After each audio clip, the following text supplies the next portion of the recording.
Okay, good afternoon everybody. I'm very excited to say that I'm here with leading Mulgrave podiatrist John Osborne, who is going to talk to us today about feet, runners and all those sorts of niggly things that we have on our feet. So I'm just going to introduce John in a second, but just a little bit about John. He's the leading podiatrist down here in Mulgrave on Police Road.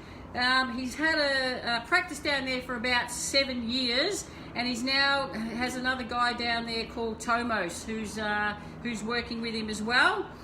He's currently completing research investigating the role of foot strength in those that have heel pain, and is finalising his accreditation as a certified sports podiatrist. Alright, he's also worked with the NAB Cup football teams, Dandenong Stingrays, and he's also the podiatrist for the Cricket Victoria women's team and the WNBL Dandenong Rangers. So guys, without further ado, let me introduce John Osborne. Come in, John. Thanks, Kath. Facebook Live. How good is this? Facebook Live, it's excellent. Just so you know, guys, me and John together, this is the first time we've actually physically met. We have not known each other, but we've chatted on the phone. And this is our first Facebook Live interview ever. So we're keeping it fun for you. All right. So, John, talk away. Right, okay, so what I might do is, because we are going to talk about running shoes predominantly, I might just give you a quick bit of a rundown on the anatomy of a shoe, or what a shoe looks like. So then when I refer back to it, you kind of know what I'm talking about. So we'll start with, you've got different types of shoes, right? So you've, particularly for you guys, you've got, say, a cross trainer, you've got a runner, and you've also got like a casual shoe. The irony of this casual shoe, it's probably the first ever runner designed. However, I'll come back to that. So, a cross trainer. You've got the upper, okay, which is all the stuff on the outside. Now, what makes a cross trainer different from a running shoe is typically it's heavier, and that's because the upper itself is typically a leather type construction, okay, so it lasts longer. Then you've got your midsole, which is this stuff in the middle, okay, often the squidgy stuff. Typically with a cross trainer as opposed to a runner, it's just the same throughout. So it'll last a bit longer when you're standing on it compared to a runner, and I'll explain why in a second. The last one's your outsole, the thing down the bottom. Now if I get up, you'll see on the bottom of a cross trainer it's got lots of different shapes, and that's because primarily it's designed for court sports. It's designed to change direction, and it's designed to really stop you slipping. So netballs, basketballs, cricket have a variation on it, but that's typically what we're looking at. Runners, that's where it gets really confusing. That's where a lot of the questions have already come through on, but they're lighter, okay, right from the get-go. I've got two, and they're really, really different shoes, okay, but they're still a runner. You got the midsole. Now, the difference with the running midsole is where you start to hear about how much support a shoe has, and we might cycle back into that, but that's when they add all this extra density on the inside. So they're a lot softer typically to run on, and that makes them lighter as well. And then you've got your outsole. Now the outsole of these is essentially a straight line. So they're designed for that straight line type motion like running, okay? These two here are quite different, and the key difference here is actually in weight. This is about 60 grams lighter than this. If we take that 60 grams on every step, that can add up to a couple of kilos super quick, especially if you think about over a marathon, etc. The other key differences are in little other features like shapes. So I've got the shape of this rocker sole here. So I use this shoe more as like it's a bit of a recovery shoe, and then I use that as my fast shoe, although that is now starting to look a little bit worse for wear. So that's the anatomy of a shoe, so that'll help you with the other questions. Okay, well that sounds good, John, and I know that a lot of us ladies were looking at those blue and black shoes, and they probably thought that the blue ones were quite pretty. Probably. Because really guys, when we're looking for shoes, we do look at that. They have to look good as well, right? Yes, definitely. Alright, shall we get into some of the questions, or do you want to keep going? Let's just shoot. Let's just go to the questions. Okay. All right, so we had a question from Kari. Yeah. And Kari said, what are the best running or general sports shoes for flat feet or for super high arches? It's a good question. I cop it all the time. It's sort of in two parts really, because what are the best shoes or sports shoes, and then what about flat feet or high arches? And they're kind of two different questions. Firstly, flat feet or high arches, that's just what you are. It's whether you're blue eyes or green eyes. So having flat feet isn't necessarily a problem, or having high arches isn't necessarily a problem. If we put everybody on a spectrum, okay, because everything's a spectrum these days, if you're on a spectrum, plus 12 is a pancake foot, negative 12 is the Sydney Harbour Bridge, the average person's plus 5. So the average person's already a little bit flat. So let's just assume that when they go out and they design shoes, that's essentially who they're trying to aim for. They then throw in all this extra stuff about, we've got all this support here or support there. If you've got a problem or an injury, then sometimes the shoe will matter. But you don't necessarily make that decision before you've got the injury. It's probably giving the shoe too much credit. I would be picking a shoe that is based around what is the activity you're trying to do first. So is it a running activity or is it a general sports activity? I do know for a fact that Kari plays a bit of netball, John, right. So you would pick your netball shoe for netball? Yeah. Right, okay, so perfect for Kari, right? Now netball shoes are all pretty much the same apart from fit and feel. So pick the most comfortable of the two, okay? Yeah, within a brand, this is a Mizuno for example, within a brand they'll have a shoe that's a bit more durable for some of the bigger girls and one that's a bit quicker for some of the smaller girls. But I would still pick on comfort first and foremost, unless we're getting to that level. Okay. So I wouldn't be picking on your foot shape. In fact, it's been proven over and over again in the research that walking on those little machines makes very little difference. So I'd just pick it on comfort. Pick it on comfort first and foremost. And if you get an injury out of that, fine. Then go and speak to a professional after that. Yeah. Okay, that sounds like pretty good answers there, John. All right, the next question came from Deb Kirchable. Now, I think Deb is actually in here watching. Hello, Deb. Deb says, how much effect do my shoes have on my hips?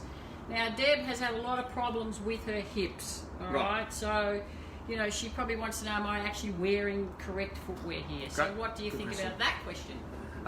That's really good, actually. I haven't been asked that one before. So, shoes and hips.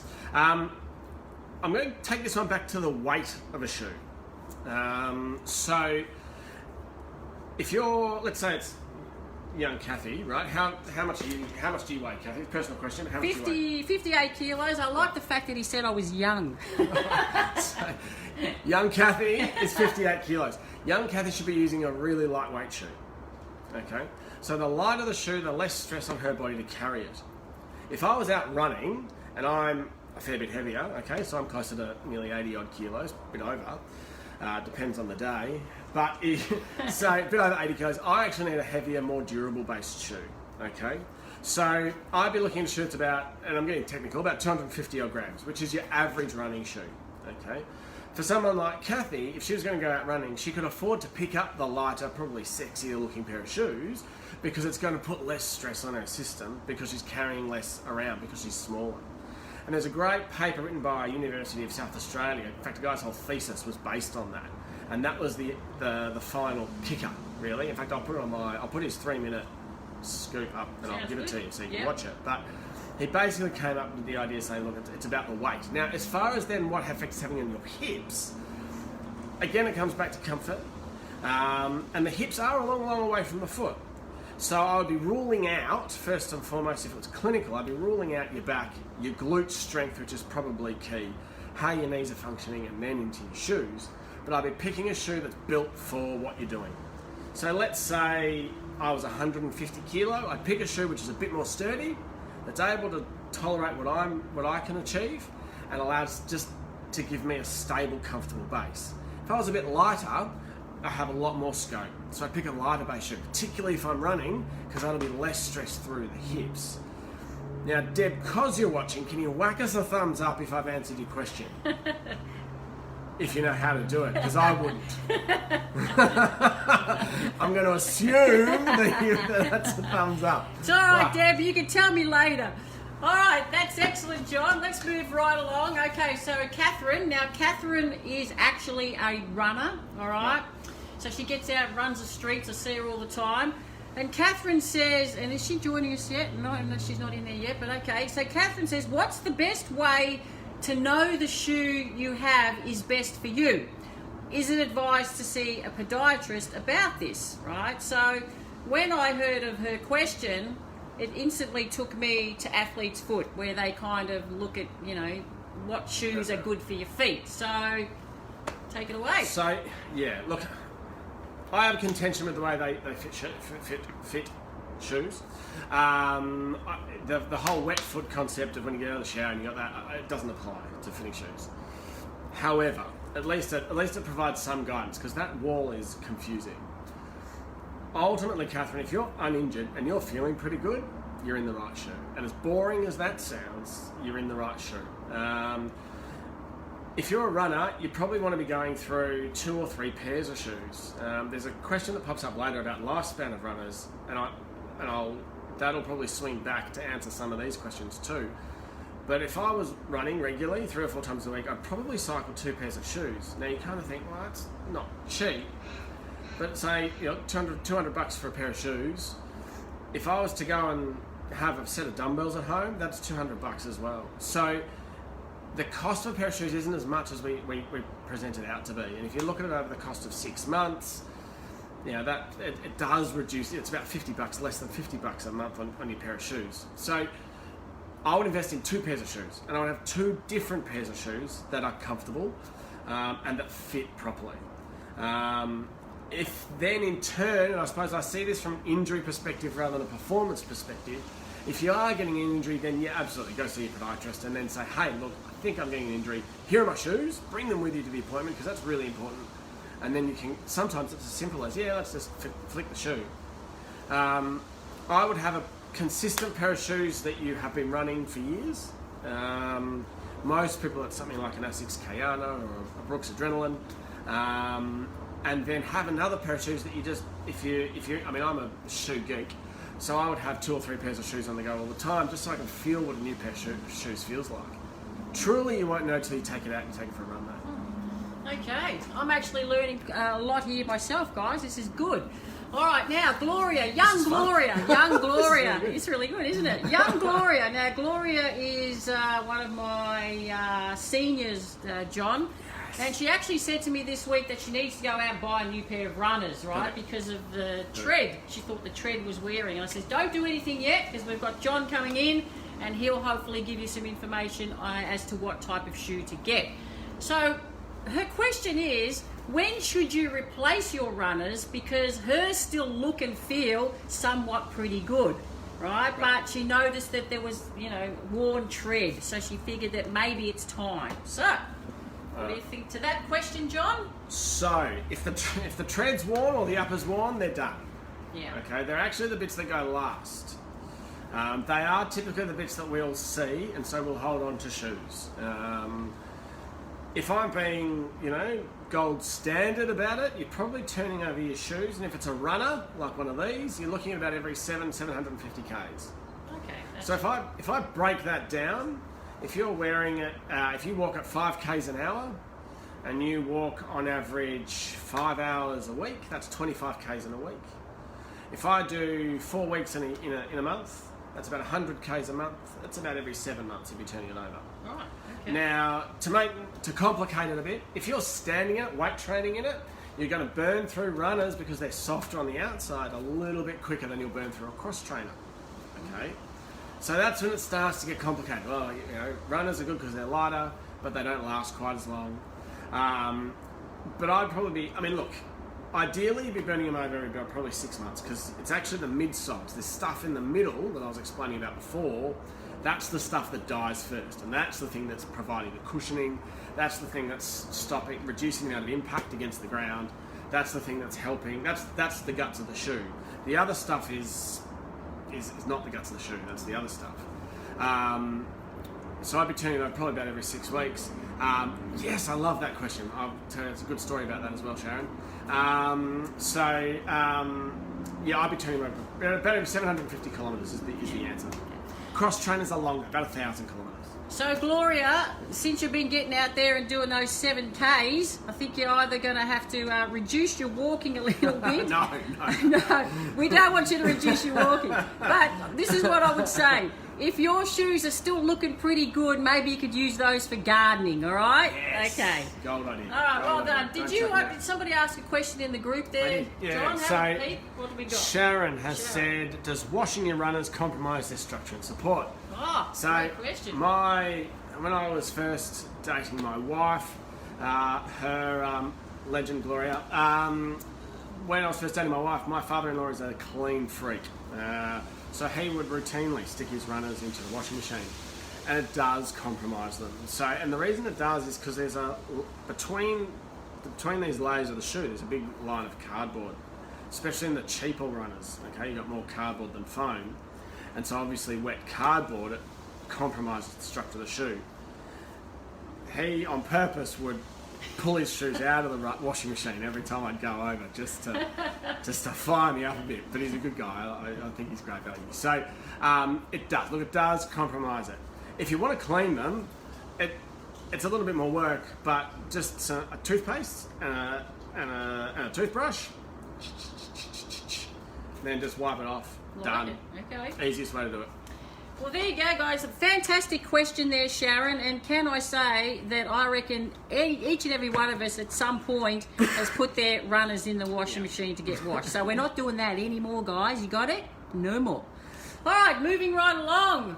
Now, my question, I actually threw a question in there, John. I don't know whether you've actually answered. I think you actually have answered this one. But my question was, is it true that your runners have so many kilometres in them before you need to change them? Because my thought process was, wearing my runners every day, I probably should change them every 6 months or so.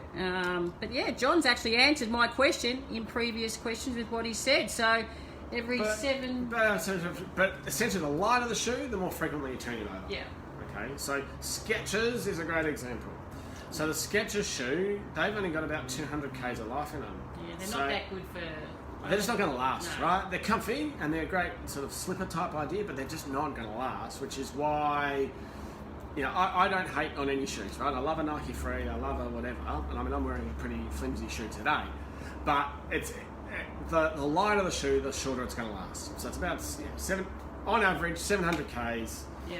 That's and you don't have to be as accurate as that. If you're recording it on Strava or Garmin's and stuff, that'll give it to you. But that's 700 k's. Okay, I've got another question that's just popped into my head. What's the difference between like the quality of, let's say you buy a shoe where you spend $80 as opposed to one that you've spent $200?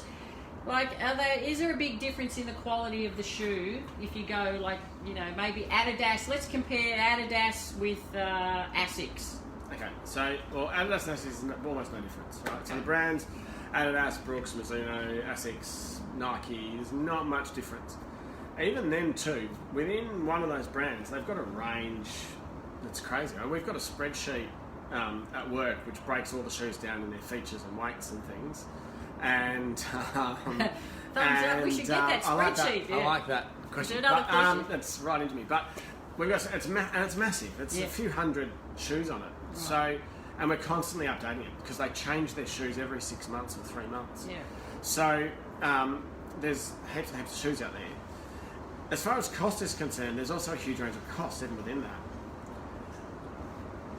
To be honest, if you're just going to go, the biggest takeaway you can probably take from this whole thing is if it fits properly. So you've got about half a thumb at the front, okay, and you're not getting too much sort of gripping on your shoe. This is 1.5 meters, and you're not getting too much bunching. Good flexibility, Kath. You're not getting too much bunching. It's not too tight on the outsides. As long as it fits properly and it's comfortable, start there. Because that's by far the key. So yeah, certainly the more expensive shoes will last a fraction longer, And if you're buying it from an Athlete's Foot or an Active Feet up in Heathmont, which is another great shoe shop, or Runner's World, they'll often give you 30 days. If it doesn't work, bring it back. But yeah, that's generally my take. And the other thing is, guys, wait till they go on special. Yeah. Wait until the next model come in, all right, and then you can go and get that other model and probably get it $100 cheaper. Correct. And look, I don't love buying online, but if you've been buying the same shoe at the same size for 2 or 3 years, catch of the day, if you're an ASICS person, catch of the day is I can't get it cheaper. Yeah. So that's where to go. There was a question here which was right in my... Andrea, heel pain, foot exercises to ease it. Huge question. I don't reckon I got the time to smash it. But yes, there are exercises you can do. What I might do, so the question is, if I've got heel pain, are there some specific exercises? Heel pain, or heel spurs is not quite heel pain, if that makes sense. So most of us have got a heel spur, not all of us have got heel pain, but 10% of the world's got heel pain. We're investigating whether there's some rehab that can be done, so there's actually not very much research out there. There's a couple of papers, but not enough to give it some real strength. So we're researching that at the moment. In fact, that's my PhD, to see where we're at, and we're still 50-50 on how effective rehab is on it. You've got other solutions like, some, and it doesn't have to be expensive foot orthoses, right? But some sort of support in your shoe, cortisone injections, some stretches, some other really, really simple things apart from some of those more complicated stuff. There's a range of things you can do to try and tackle it. And it would really, my approach to heel pain is you just got to tick it one thing at a time. Flick me an email personally. I've forgotten your name now. Andrea. Flick me an email personally, Andrea, and I'll answer your question in a bit more detail. Sharon, if you've already answered the question, buying new runners is overwhelming. Sure is. Because of the different sorts. Yes. What's the difference? Right, okay. So I wouldn't call it a marketing ploy. There is a difference, right? You can't wear a cricket shoe to dinner at night, okay? So there is a difference between different types of shoes.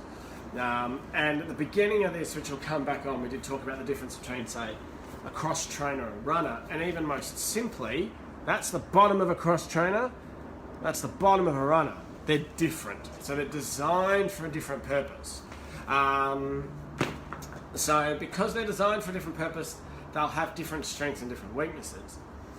Ultimately, if you're going to pick between a cross trainer and a runner, and you're just a mum and dad plotter, pick what's comfortable. Okay, like it's okay to pick what's comfortable first and foremost, particularly when it comes to injury and injury prevention. If a shoe is going to be, I've got a question on there. Can a shoe prevent injury? To give a shoe the credit of preventing or causing an injury is giving a shoe too much credit. Okay, so if we're going to have an injury, it's going to be related to you as a person, it's going to be related to your history, it's going to be related to how much activity you're doing, it's going to be related to whatever strength or flexibility deficits you've got, and it's about addressing those factors. Number one you can all do for preventing injury is stay with this woman. If you stay with this woman and you stay active, that is the number one thing you can do to be preventing an injury. And I'm absolutely serious about John, this. I'll pay you later. Actually, I never told him to say any of that. You know me, I'm having a laugh here. That's funny. But yes, that's true. You need to be exercising. It's important. Well done, John. What else is there? What's there? I've got a quick question. This could be a quick question. I'm actually wearing a cross trainer right now, and I do some running in my cross trainer. Is it okay to, if you do a bit of running, to run in your cross trainers, or should you have a proper running shoe? Okay. Like, should you differentiate between the two? Right. So if you're going to swim in a pool and just do laps, I assume you would have an outfit that you would do that in. Okay. Yeah. Would you take that same outfit and go snorkeling or scuba diving in it? No. Right. So, same concept, but different. So my background's as a professional dancer, is another analogy. If we look at dancers, I had 5 different types of dance shoes just for ballet. Okay. So that's an extreme example, but cross-training is different to running. And if you're a regular runner, I would have probably 2 different types of running shoes. Yeah. I would have one that's probably a bit heavier and made for a longer run to accommodate for fatigue, and it's just a bit more sturdy. And I have a lightweight one where I go out and I do my hill sprint, so I go out and do my sharp stuff one. And then you could, if you're wanting to not spend and have 5 different brand new pairs of shoes, you might use your long distance runner, downgrade that to being your weight training shoe, because you can afford with your weight training shoe for it to be, it's going to cop pounding, so I can afford to be a little bit less structured or a little bit more worn out. So you could do it that way, or I would just have your cross trainer do your cross trainee stuff. Looks like I'll have to go out and buy a new pair of runners. All right, what else have we got there, John? Is there a best shoe for you, and how do I find it? So, the best shoe for you is the one that fits and is most comfortable. And I know I've just repeated that probably to every single question here, but it's true. Yeah. The more comfortable you are, the less injured you are. So I'm more worried about injury here. Okay, if I was talking about performance, the lighter the shoe, the easier. But as far as injury is concerned, the most comfortable and the one that fits the best. If it's comfortable, winner, chicken dinner. Yeah, sounds good to me. What else have we got? I've covered that one. Training barefoot. Yes. Okay. Let's talk a bit about that. Training barefoot. It's sort of not as a hot topic as it was, say, 3 or 4 years ago. Training barefoot. So, if you want to go from wearing your cross trainers to training barefoot, I wouldn't be making that change tomorrow. Okay. You probably need to do it graduated. It's kind of like going from lifting the bar to going up and picking up 10 or 15, 20 kilo plates on the end of it. You've got to build up. You just got to build up to it. Yeah. So you can train barefoot, okay, if that's what you really want to do. But we're not used to doing it. We've been brought up wearing shoes. We go to the shops, well, not everyone does, but we go to the shops wearing shoes. We do most of our daily life wearing shoes. So then to all of a sudden go, I'm going to do the most intense thing of my whole week, barefoot, it just doesn't make sense logically. So you can train barefoot. It's possible. Are we predominantly talking about like weight training, or are you talking about jogging? Both. I find weight training is a huge. I mean, if you jump online, it's probably more around bodybuilding type forums. But the people will talk about how I can do so much more just training in my my cons, so the Converse or my barefoot, and they'll say, oh yeah, I get a bigger burn, and I get this, and I get that, and I think it's rubbish. So. Well, from a safety issue, there's if anybody rocks up here barefoot to training, you'll be sent home, all right? Because we are not going to be training bare feet, all right? Yeah. Just for the and it's just safety. It's just absolutely safety. Yes. So there's no benefit in doing it. Yeah. So like if you really want to do it, sure, but there's no benefit. It's just a different win or a different loss. Yeah. And I think this other question, I think you've covered this one, John. Like, what are the 3 key things you should look for when buying a shoe? Like, you've talked about a lot of different things. So, if people were to get the take-home message here about buying shoes and runners, what would be your top 3 things to look for when buying a shoe? Okay, so I'm going to assume you've got no injuries, okay? So if you've got no injuries, first thing I would do is the shoe built for what you're trying to do in it? Okay, you're not going to go to the gym in your high heels. Okay, no, you're not. So is the shoe doing what you want it to do? So it's okay to train in a runner. They're not going to last as long. Okay, just as it's okay to train in a cross trainer, but they're going to be heavier. Okay, but is the shoe doing what you want it to do? So arguably, let's say it's to train here. You could pick probably one of the 2. If you're lighter and a little bit quicker and you just like the feel, you'd probably pick a runner. If you're a bit heavier, you're a bit newer, and you just need to feel a little bit more centered and controlled, you might pick a cross trainer. Okay? So, is the shoe built for what you want it to do? Number 1. Number 2 is, does it fit? Yeah. And make sure, typically you'll go into a shoe, you get the wall of shoes, you think, oh, what am I going to pick? I'll pick that one. A guy goes, okay, and they run off, they come out and they go, oh yeah, I've got an 8, does that fit you? Oh yeah, sure, we'll try. It feels doesn't feel right. Oh, I'll go get a 9 then. So they come out and they get the 9. And then the 9 fits. Now the 9 fits because you've got a really broad foot and it's way too long for you. But they don't know, they haven't checked, they haven't tried. So make sure it fits and it fits properly. And then third, and probably the most important, is make sure it's comfortable. Stick it on, walk around Waverley Gardens, no one's there anyway, walk around and then get back and then go, right, yep, this is comfortable. Because if it's not comfortable, well, you're in a world of frustration. Yeah. I totally agree with those 3 points. Now, have we got any other questions in there? Has anybody else got any questions? John's been checking it out. See, it's much better looking in here with my glasses on. All right, so I think we've covered all the questions. So look, guys, I'm going to, it's been great having John here today to talk to us a bit about footwear and, running shoes and all that sort of stuff. So I'm actually going to email out his address. So if anybody else has got any other questions that they would like to ask John, they can personally email him. But just to let you know, he is very local. He's up near Waverley, past Waverley Gardens there. So if anybody does need to see a podiatrist and they like the look and sound of John, feel free to go down and book an appointment. All right, guys. Thank you so much, John. What I'll do, guys, we do consults online. Okay. Oh, there we go. Quick question. Yeah, cracker. Good questions. We do online appointments. So if you just got a quick question, we're happy to do it via video as well. And we're happy to offer all of wonderful. I mean, Kathy's amazing. I can't thank her and say wonderful things about her enough. So we'll put out a good offer for you guys.